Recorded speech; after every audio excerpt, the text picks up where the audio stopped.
സംസ്ഥാനത്ത് ഇന്നും അതിശക്തമായ മഴയ്ക്ക് സാധ്യത. ഇന്ന് ഓറഞ്ച് അലർട്ട് നൽകിയിട്ടുണ്ട്. അതോടുകൂടി കൂടുതൽ അപ്ഡേഷൻ ഇപ്പോൾ പുറത്തുവന്നിരിക്കുകയാണ്. ഇപ്പോൾ ഇതാ കേരളത്തിലെ എല്ലാ ജില്ലകളിലും അതിശക്തമായ മഴയാണ്.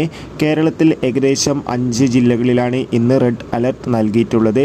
ഇപ്പോൾ ഇതാ ഏറ്റവും പുതിയ അപ്ഡേഷനും പുറത്തുവന്നിരിക്കുകയാണ്. ഈ മണിക്കൂറിലെ ഏറ്റവും പുതിയ അപ്ഡേഷൻ മറ്റൊന്നുമല്ല, കാസർഗോഡ് ജില്ലയിൽ ഇന്ന് ജൂൺ 17-ാം തീയതി അതിശക്തമായ മഴയ്ക്ക് സാധ്യതയുണ്ടെന്ന് കാലാവസ്ഥാ കേന്ദ്രം അറിയിച്ചിട്ടുണ്ട്. അതുകൊണ്ട് തന്നെ കാസർഗോഡ് ജില്ലയിലെ അങ്കനവാടി ഉൾപ്പെടെ പ്രൊഫഷണൽ കോളേജുകൾക്കും ഇന്ന് ജില്ലാ കളക്ടർ അവധി പ്രഖ്യാപിച്ചിട്ടുണ്ട്.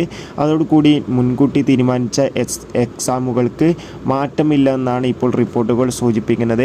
എന്തായാലും കാത്തിരിക്കാം. കൂടുതൽ അപ്ഡേഷൻ അറിയാൻ വേണ്ടി മറ്റു ജില്ലകളുടെ അപ്ഡേഷൻ ഉടൻ തന്നെ നമ്മുടെ ചാനലിലൂടെ അപ്ലോഡ് ചെയ്യുന്നതായിരിക്കും. ആ ഒരു വാർത്ത നിങ്ങൾക്ക് പെട്ടെന്ന് ലഭിക്കാൻ വേണ്ടി ചാനൽ സബ്സ്ക്രൈബ് ചെയ്യുക.